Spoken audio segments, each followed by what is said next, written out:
The Wolves football team tries for 2 wins in a row against a tough opponent, the Wingate Bulldogs. Our cameras were there for the latest game. Wolves soccer player Alex Lopez visits us in the studio. And athletes do a lot more than just play their sport. We'll have the story, all this and more, coming up on Wolves Weekly.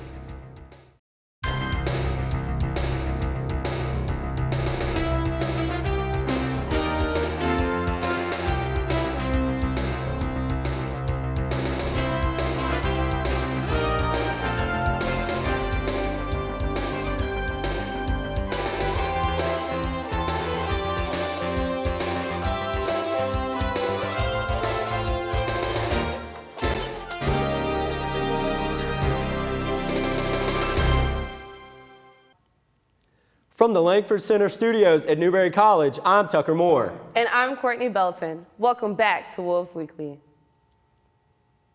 After the exciting win against Lenore Ryan Bears last week and bringing the Bishop's Trophy back to Newberry, the football team was looking for 2 in a row this past Saturday at Setzler Field, but got a lot more than they bargained for.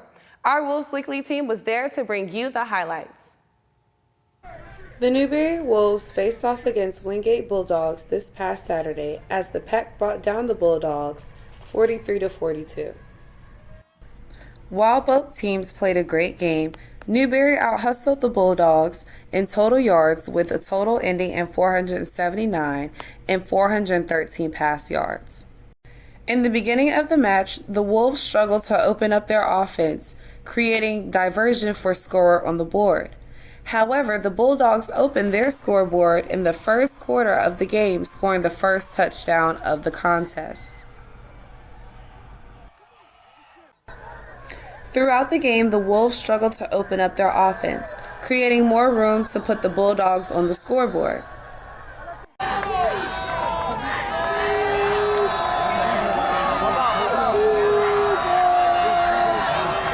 He's going to one.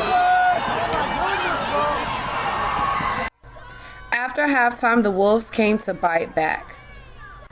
After creating many provisions to open up the offense, they started to move the ball fluently down the field. With just 25 seconds left in the half, Sharpia found tight end Gray Leapart in the end zone for a 7-yard touchdown, finally putting the Wolves on the board and cutting the deficit to 21-7 at halftime. It was a big-time response heading into the locker room and a sign of things to come. I think we're doing good. 21-14. We're going to win.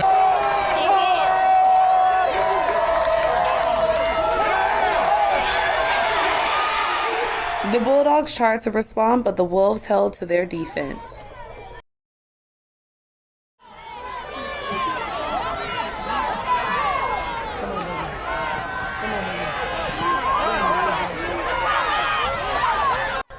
After Newberry's explosive offensive start, defense responded by having their back.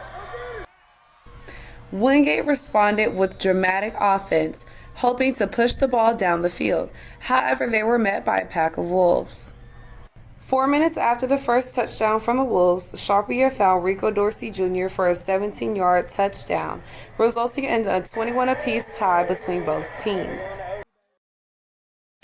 After being forced into overtime, both teams relentlessly pushed their offense. However, Newberry was the only one able to break the official tie between both teams.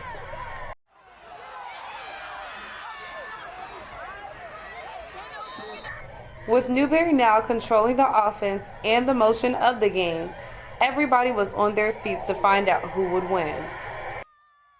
And then it all came down to one play. After Reed, Sharpia found Keith Desashore for a 7-yard touchdown in overtime to bring Newberry within 1 at 42-41. The Wolves faced a choice. Sharpia took the snap, rolled out, and once again found his go-to target, Keith Desashore, who hauled it in for the 2-point conversion. Newberry took the lead 43-42, and that's your ball game. The Wolves will face Tusculum this Saturday. This win also brings head coach Todd Knight's career goals to a total of 100 wins so far. Congratulations, Coach Knight. And Courtney, what an incredible game that was. I mean, for those of you who were there, or rather, those of you who weren't there, that was one you really wanted to be there for.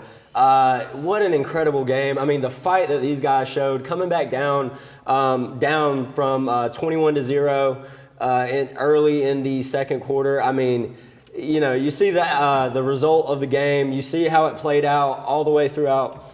What stood out to you? What were some key factors as far as how this team put together this run and ended up coming away with the win?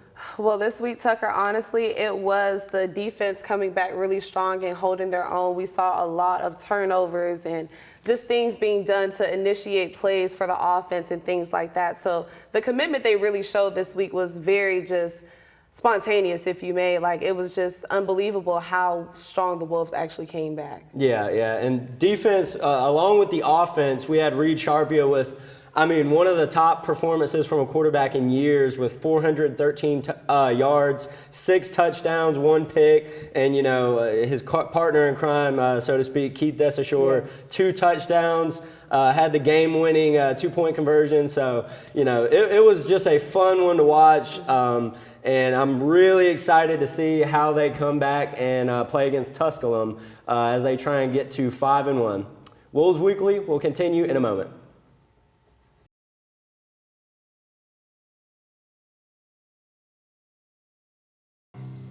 For decades, I've taught you everything I know. How to safely build a fire, and how to control the flames. But I can only teach wildfire prevention. Only you can prevent wildfires.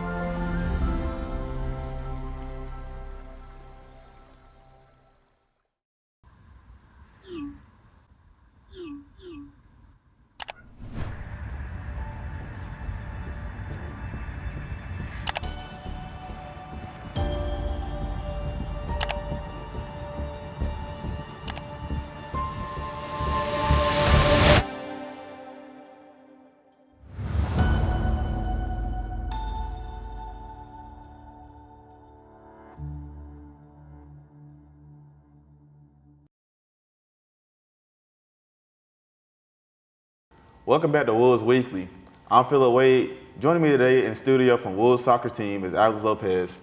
Alex, how you doing? Good, thank you for having me. So you guys currently have a 4-1-2 record. How do you feel about having the best start since 2003? Well, we feel great. You know, it's like you said, the best start we've had, and we feel good, we feel confident, and we want to keep moving forward. Well, only a month left in the season. How are you guys looking to finish out?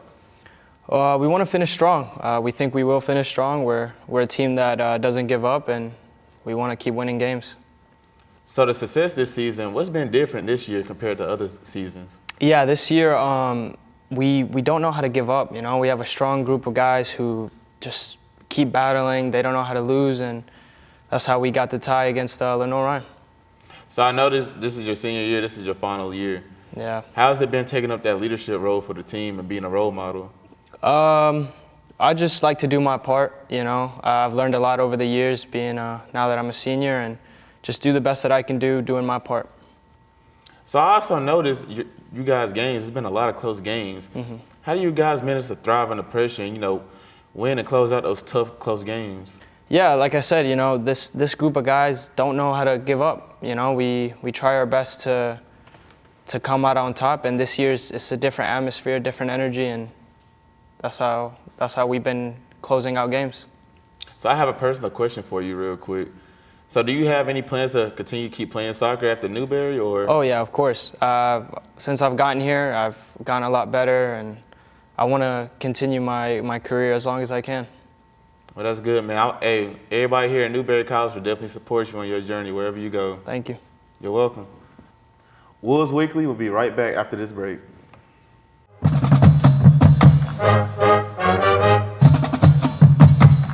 Hey guys, I'm Toonie Mullen with Women's Lacrosse. Today we're going to be interviewing student athletes. Let's go. Do you play sport? Yeah, I play football. What's your name? Elijah. Elijah, I'm Toonie. Okay. It's nice to meet you. Nice to meet you too. If you weren't playing football, what would you be playing? Shoot, I don't know. I'll probably play, I'll probably do track and field. Track and field, why is that? Are you fast? Yeah, I'm fast. Cool. Fast.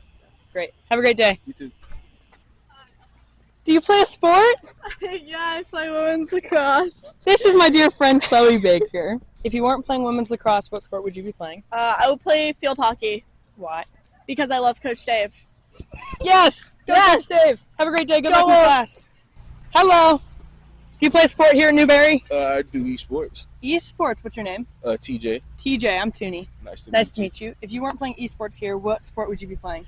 Probably still football. I did play football at the time. What position? Offensive line. Cool. Why would you want to play football instead of esports? Because after leaving football, I realized football is a good coping mechanism for, like, you know, you got to let out some emotion. It's a real good sport for that. Cool. Have a great day, TJ. Thank you. Do you play a sport? Yes. What sport do you play? I play softball. Right there on the shirt. What's your name? Brooke Hodges. Nice to meet you, Brooke. I'm Toonie. Nice to meet you. Sorry. If you weren't playing softball, what sport would you be playing? I'd want to play volleyball. Why is that? It just looks fun. Cool. Thanks, Brooke. Have a great day. You too. That's it for today. Thanks for watching this episode of Wolves Weekly. See you next week. How do you know when you've made the right decision? It's the feeling you get in your gut. The one that tells you what's right or wrong. It's the one that says, sure, I can have a drink. Or the feeling that says, okay, I've been drinking. Now what? It's the voice inside you that says, I'm buzzed. Better leave the car when it's time to go. Plan ahead. Catch a sober ride. Buzz driving is drunk driving.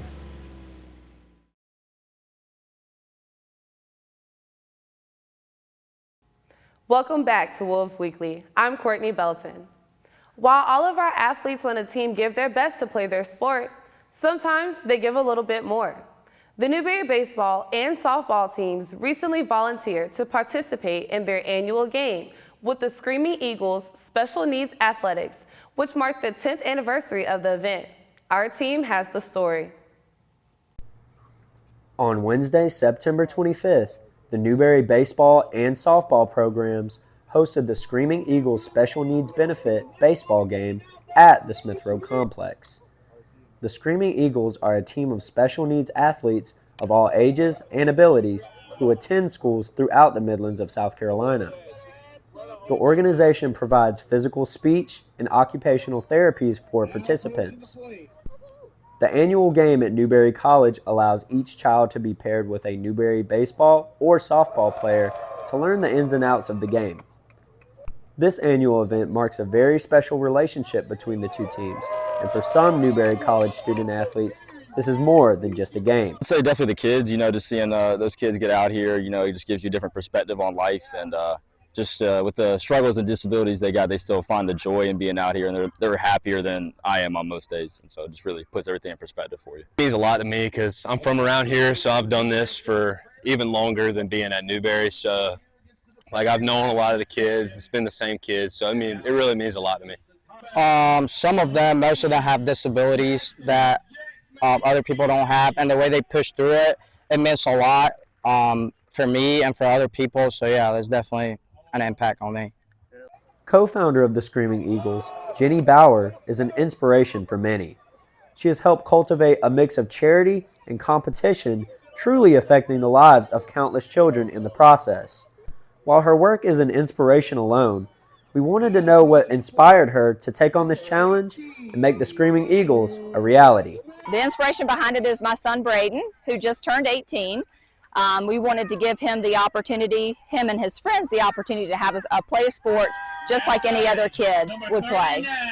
So we do soccer. We actually play with the soccer team up here, and we hope to have a facility where we can do other sports like basketball or volleyball or something like that. No preparation needed. We just bring them. They are who they are. Disabilities are left at the gate, and they're just here to have a great time. We travel right now we travel up to Clemson, we travel down to Carolina. We have some of the games at the Nest in Little Mountain, and would invite anybody throughout the county to come play with us. Really help us with them. Being with the baseball team and the softball team, they can be who they are. They know that these athletes will chase them, they'll help them bat, and they have the time of their lives here. So. This annual contest marks their 8th meeting since their partnership began in 2017. The Screaming Eagles are also planning Miracle Field, an athletic facility designed to accommodate all ages and abilities. This facility will include an outdoor shelter, dugouts, an announcer box, a playground with paved trails, and a large indoor space for after-school care and other needs. The group now owns 34 acres in Little Mountain for this project and is currently raising funds to begin construction. To learn more about the Screaming Eagles, contact screamingeaglesathletics@gmail.com. Tucker Moore, NCTV.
There is a road laid out for me. Boxes everywhere. And this is gonna be Addie's room. I am blind, You're really gonna like it. I hope so. Yeah. I know this road is there for me. There is a long way. First night here, but Amy seems cool. Ways down by the river. I am blind, but I need not see. I got this. I know this road is there for me.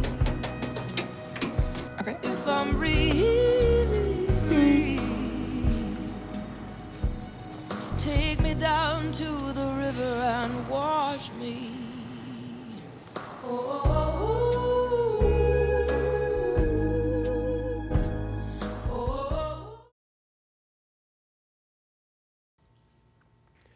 Welcome back to Wolves Weekly. Now let's get to the scoreboard and get you caught up with all the action that took place over the past week. The cross-country teams traveled to North Carolina to run at the UNCG Spartan Meet this past Friday. They came away with a strong showing with both the men's and women's teams placing in the top 10.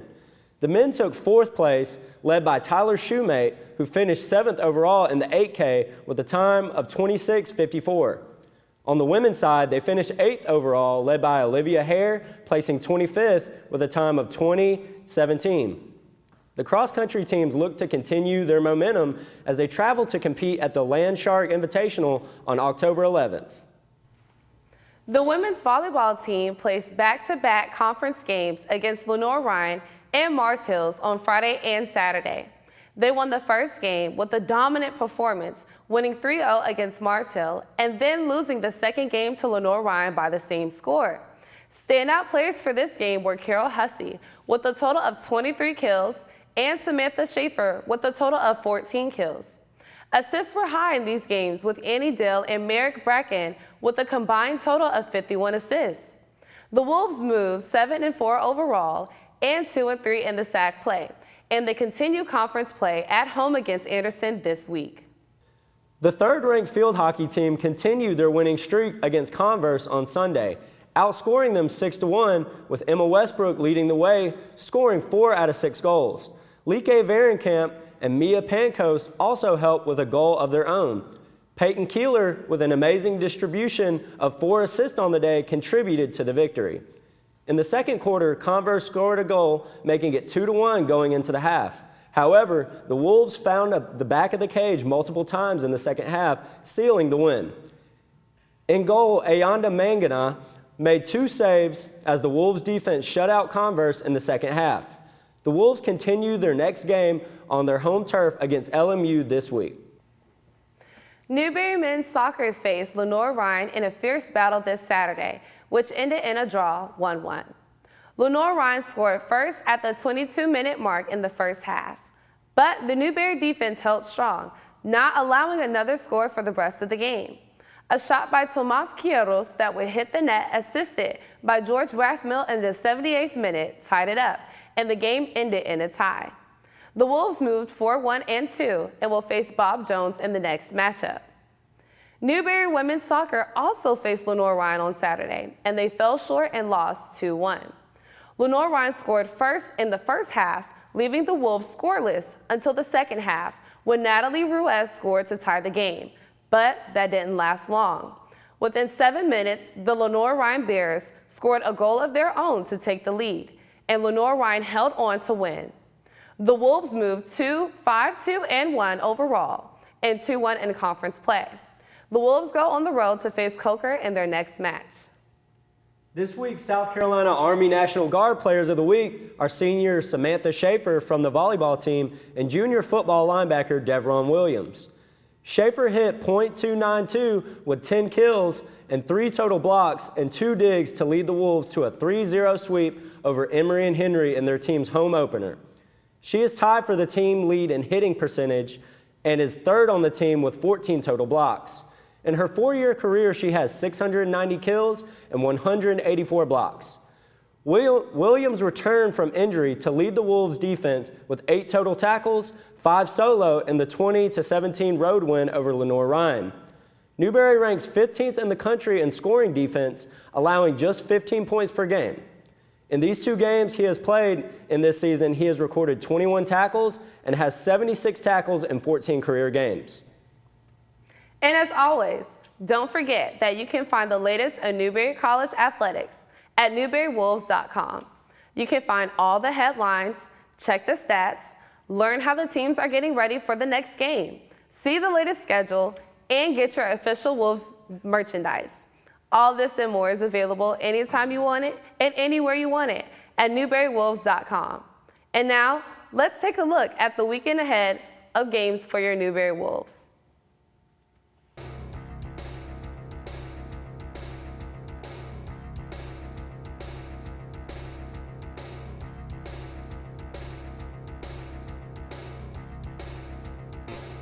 And that's all for this edition of Wolves Weekly. I'm Courtney Belton. And I'm Tucker Moore. Join us next time for more Wolves Weekly.